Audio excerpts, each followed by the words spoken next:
Well, we had this topic last year as well, and Kishori and Julia were there at the panel discussion last year, and last week I said, last year as well. And because it's so important, we thought we should talk about this again in person now. Writing a story is an experience in itself. In fact, it is so innate to us, and as Kishori rightly said, that we all are storytellers. But when children start writing stories without really experiencing it, it's almost like a lost opportunity. And if we can make that whole process of writing a story an experience for a child, where the child experiences self-observation, because we use the power of one a lot. We have one technique, which is observation, nurture, embrace. And we strongly use the power of observation in every thing that we do. So if children observe themselves and have more self-awareness about themselves and experience that whole process of writing a story, observe the environment that they're in, the challenges that they're facing, and write story based on that. Once that story is turned into a book, which is what we do, that tangible product, that book becomes a medium for the child to go back and learn the lessons again and again. And this process of just writing a story, self-observing, observing an environment, creating characters out of imagination, and understanding infinite possibilities of a problem, and then reading that book that gives them the lesson again and again, is, I think, a beautiful experience in itself. And this is why we promote it, this is why we want to talk about it. And then there are some children who we had some teenagers who mentioned that they're raising awareness about a cause or raising funds for a cause through their stories. Then that's an experience in itself, because they are automatically learning about empathy, about sharing, about giving, and understanding that everything that they do has a power to change and alter some part of the world. And this is why we need to talk about it.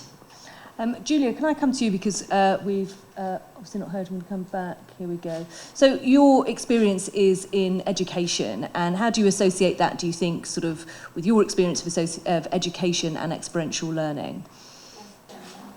Okay, well, that's a big topic, and we could talk about education for a long, long time. But yes, my background is in education, mostly in international education, very privileged, and working with a framework which is called the International Baccalaureate, the primary years program. And I say that because I think education is so important to what you're talking about. So we can't in some way disconnect our schools and how children learn from this idea. And I think in terms of experiential learning, I would call it the foundation of allowing children to become the center of who they are, what they learn about themselves. And I think what we've been talking about today, what I've been hearing about today, is all about giving children the power, giving them the agency to understand themselves, to understand who they are, their identity, their strengths, how they need to improve. So I think experiential learning is at the heart of that. I think schools have to be at the heart of that. And I just stand out and say, after many, many years of being in education, I think that our education needs not only to be reformed, but it needs to be revolutionized, because this is what kids need today in order to learn. They need to have a real connection to what they're learning about. Now, I know I'm not talking specifically about writing stories, but I think that it really it permeates in all that we do in education, this idea that it's about the personal experience, it's about making connections, putting the child at the heart of it in order to ensure that the student, he or her, knows herself, let's say herself, and can write from a point of that experience. So I think I'll start with that. Yeah. But I could talk a long time. So actually pass it to Sarah. So Sarah, tell us a little bit first about Quorum Beanstalk and the work that you do there. Yes, I will. Quorum Beanstalk is one of the 9 charities, I think, that are associated with, under the umbrella of Quorum, which is probably a charity you've heard of, which really is about empowering and giving children better lives. And our part of that, actually, is we're kind of the end point of all of this. We create readers. We want people to read books, and we do this by training, and we have about 1,000 reading helpers to go into primary schools to work on a one-to-one basis over a consistent academic year with one child for half an hour a week or twice a week to share books. And those are the children that have slipped through the net. They're not kind of the bottom of the pile, they're not the top of it, they're kind of in the middle.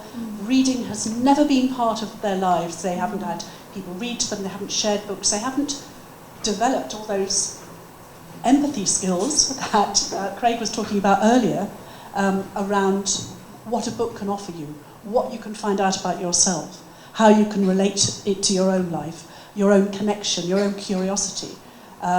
We want children to have that buzz around wanting to pick up a book and to build that vocabulary about the world around them and so forth. We don't expect the children to read to us. We're not there to do the phonics stuff. We're there to do the reading for pleasure stuff, the stuff outside where we can really get to grips with a good story. And I absolutely loved the story arc that you shared with us earlier and the effect on children's brain function. I think that is wonderful. I want to say at the end of every reading with a child, I want to say, there's a flood of dopamine going into this child's brain. This is absolutely wonderful. That can only be good. That's what we do. And do you think that in itself, because of the way that you're doing it, because it's not in this very structured reading, you must learn these words, you must phonetically learn how to read them properly, that itself then becomes, that's an experiential learning experience? Yes, I think it is. Inside the book. Yeah. There are so many things associated. It's not just about, here's a book, read it. It's about building a learning relationship. It's about the whole experience of a book being something that opens a door to you, that opens a world to you, that you have a conversation around it. It becomes something huge. We all know what reading does for us. I mean, didn't Raphael say, read, and write, but read. Yeah. It's that all-encompassing thing around reading, and I'm sure that's what I mean by experiential learning, really. Yeah. Is that fair? No, that's wonderful. And Craig, so in your experience of going sort of into schools and teaching empathy, and as you gave us that example of taking it that step further where they went out and literally experienced the story and went in the sleep, do you think that is something that they should be doing more of in schools?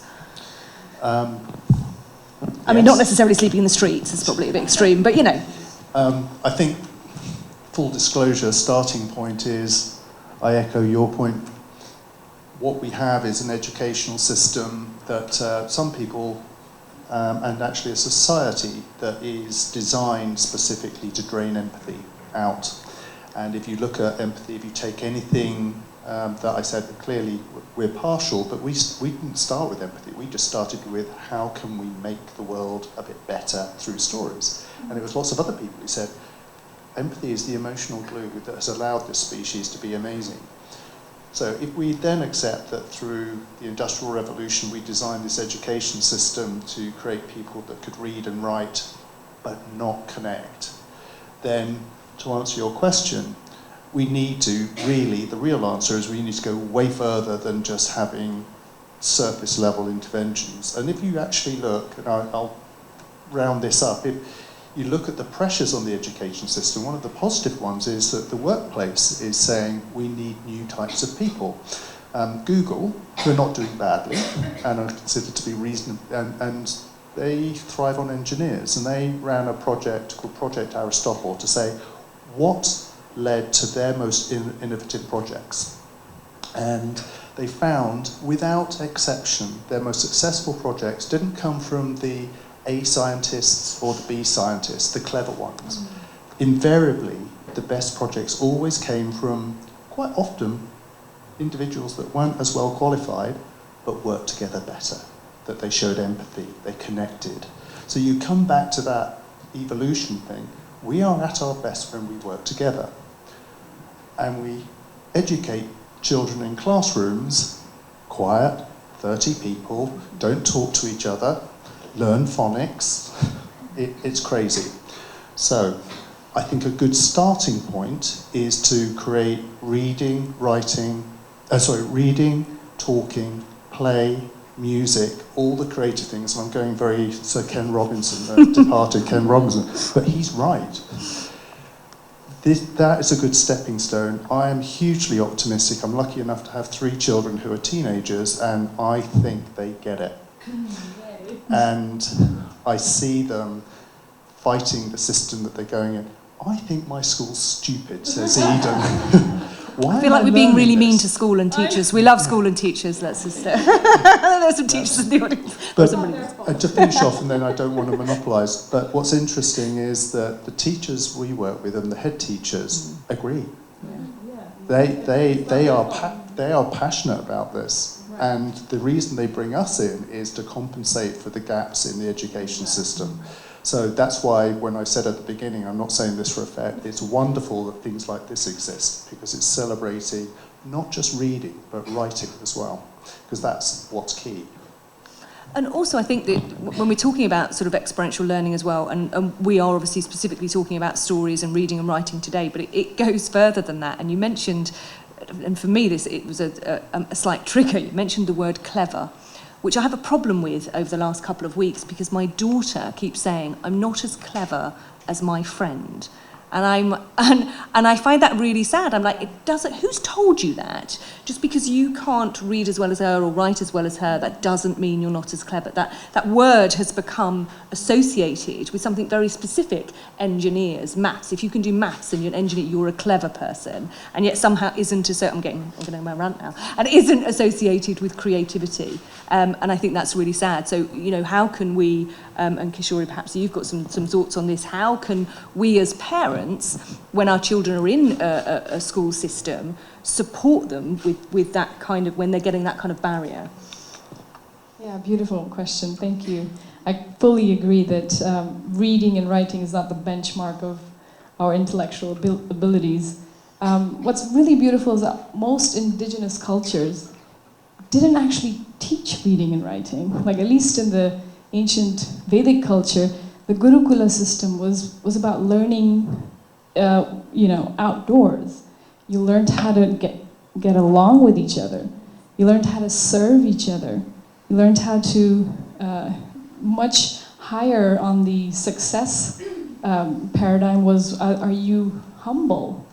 Do you have empathy? Are you able to be there for each other? So I think, like you're saying, we've known it for a while. And somehow, maybe around the Industrial Revolution, we realized, no, but we need money more than happiness. I don't know what happened. Somewhere along the way, we decided, no, our success is measured through our ability to make money, or our ability to be useful on this capitalist. So it is really sad, but I do want to give credit to the teachers and head teachers, like you're saying, that because at my kids' school, they're trying their level best. Like, they teach music, photography, and they go swimming, and they're trying all these things to kind of break the mold. And I would just say, how can we help? Is at home we're gonna have to find the joy in spending time with our children. That I really feel like that's somehow in this rat race. By the time the kids come home. We've come home from work, we're just exhausted. And the time we spend with our children is just not what they need, unfortunately. It's not what we need. It's just like, eat, do your homework, let's get to bed on time so we can do it all again tomorrow. So to me, it's about maybe taking a moment, having a little bit of a spiritual practice so that we can remove ourselves from that mundane rat race. And if the child feels it, they are energy absorbers. Children don't actually hear us. They don't actually see us. They actually only feel us. That's the reality for the first however many years. you'll know very soon. Do they hear you? Do they see you? They just walk right past you. You know, right? They only know how we feel about them.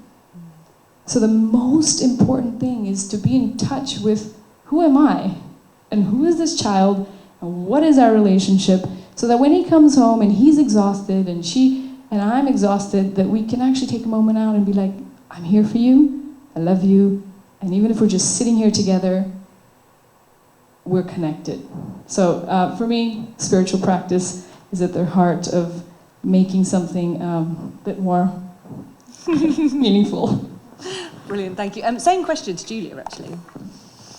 The question about parents? Yeah, so what can you do at home when your children are in a sort of very structured environment at school? Well, I think exactly what you said. I think parents have to be with their children. Children have to know that we're a family and we talk about things and it's spiritual and what's important to us, and we talk about values and virtues, and I'm there for you. But I also want to say that I think schools, and yes, schools have to still teach reading and writing, and that's the educationist in me, but we can find ways to do that where we're allowing this broader spectrum of what we expect from children and how we do it. I feel really badly for teachers, and honestly, I'll just tell this very quick story because I worked in international schools, and then I worked 2 years here working with children in a public school, young children with social emotional needs. And I did go into the classroom, and I have to say I felt really sorry for the teachers, but I felt really sorry for the kids because it was so prescriptive. It was so much that they had to do. They couldn't breathe. The teachers couldn't breathe. So I know that there are other ways that we can educate and help children to learn in schools. We just need to implement those ways, and I don't think it's an easy thing. But so I think schools have to also be a part of this holistic kind of education, and there's a lot of talk now about well-being in schools, and that's coming around. But it really has to be holistic. It really has to be systemic. It can't be just dropping things in, and I think you said that before. So I would say yes to what you're saying, and schools to also look very deeply at what does it mean to learn and to be educated, and how do we do that? Add some to the points that you're making about parents. When it comes to parents, I get very emotional because we've dealt with lots of parents who come and drop their kids to our AIM Academy where we mentor children, and they're not completely invested in the fact that the child is writing a story, and that is in a way embedding a life skill within the story. For most of the parents, it's just a tick mark of another activity that the child is doing. So it's not just the schools. I think parents also have a very strong part to play here and understand that writing a story is not just a task. It's that one activity that they can do with the child where they can completely understand what the child's strengths are, what the fears are, and that experience that the child is having from that very moment, the observations the child is making, the curiosity that the child has. All of that can bring so much awareness about what your child is going through, and that's why we believe storytelling is a very powerful medium of well-being, of understanding, and also of self-awareness. I'll just very quickly respond to that. But then schools also have to be a part of that, because it's schools that drive what happens at home and the homework. And I think most of the homework that kids do, especially young kids do, is so irrelevant. You know, I was talking to a guy at the gym the other day, and he was saying, can you help me, because my child has to do this, what we call transferring ones and tens so they can do subtraction. He has no idea. And I said, well, he shouldn't be doing it then. But in terms of the stories, then schools need to allow children to write their stories and not say, I want you to write a paragraph and I want you to write it from the very prescriptive way. No, let the children write. Let them write. And then the school teaches the parents at home, this is how we do writing. This is what we do with stories. We do some work with, we do quite a lot of work with foster carers, which is really interesting and really means taking apart what it is that families do and people do in the home. And really it is about making time for it, talking about it, being seen to be a reader yourself, actually. So saying, no, just leave me alone. I'm going to sit down with a cup of tea and read my book for a minute. Oh, yeah. And there's some stuff lying around for you to have a look at if you want to. Or making time as a family to read, so that you all curl up on the sofa together and you choose something. Talking about what they've read is great, not just as you're reading it, but actually when you're out and about. You know, there's a great story about, there's a book with a fact book, lots of, fiction, non-fiction, anything. Actually read anything. You can tell a story about a leaflet from the vet about how to cure your dog's worms. Really, you can. But when you're out and about saying, oh, there's a pylon. Oh, look, there's one of those things from that book. Do you remember? There's a number plate that reminds me of the one in Planet Omar, which is Peanut, isn't it? I think it's something like that. Or those are the kind of ways to make reading come to life and be just a natural, easy part of what you're doing. I have to say that the children we see as Core and Beanstalk reading helpers tend not to be the families where those things happen. No. So actually we can't just, yes, you talk about just dropping something in, and yes, it does, we are dropped into schools, but we do create, in that little half-hour window, we're the mavericks who go into school. You can read any book you want. You don't have to stick to the ones with the orange bands on the edge or whatever. We can read whatever you like. Let's talk about it. Let me find out what you're interested in. Let me be there for you. Let me think about you outside these sessions. Let me show you that I find you really interesting. Let us cry, laugh, think together about the books, the stories that we've read as reading helpers. But those are all things that should be happening at home as well. Yeah.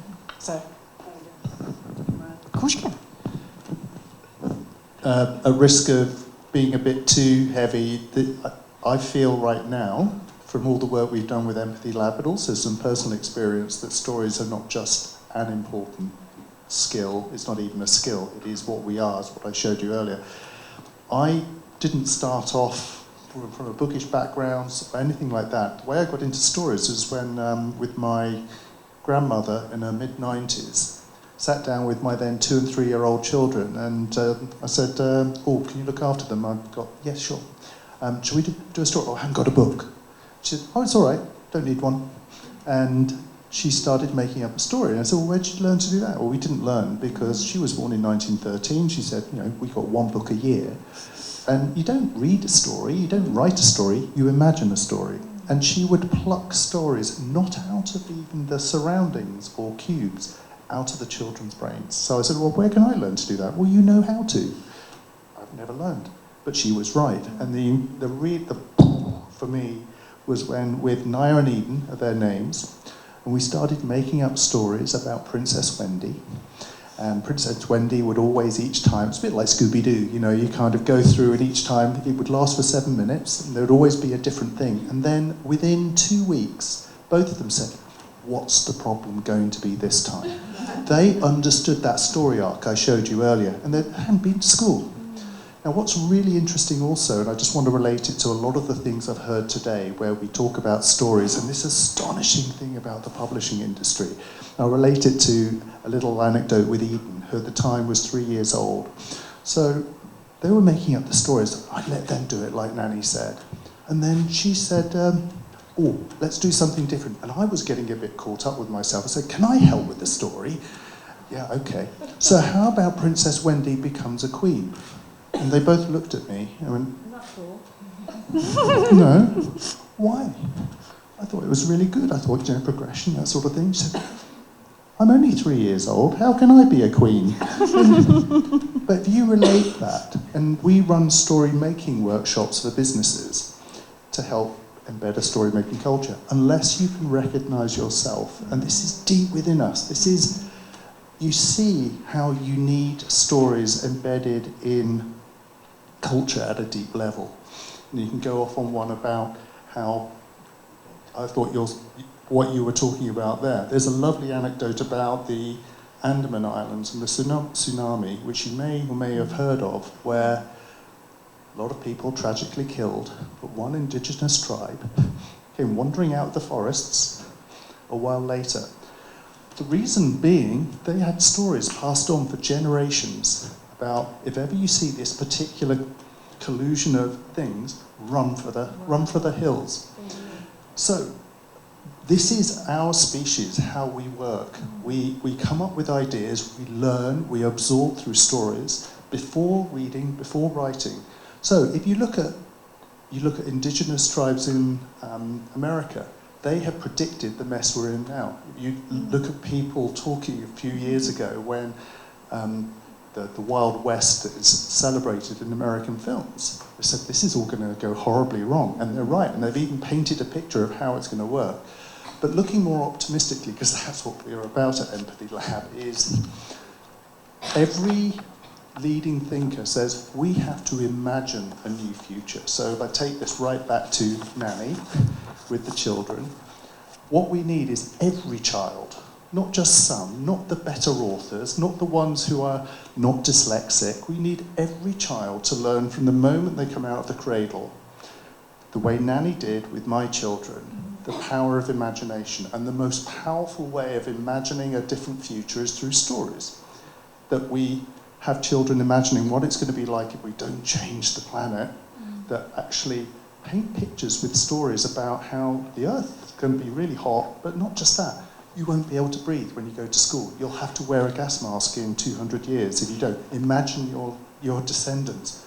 Oh, maybe I'd better do something now and try and imagine a better future. I'm going off on one now. That was great. I think that's a really lovely, and I wish we had time to do much more. We're going to have to, and it was a great way to finish actually. So we're going to have to stop there.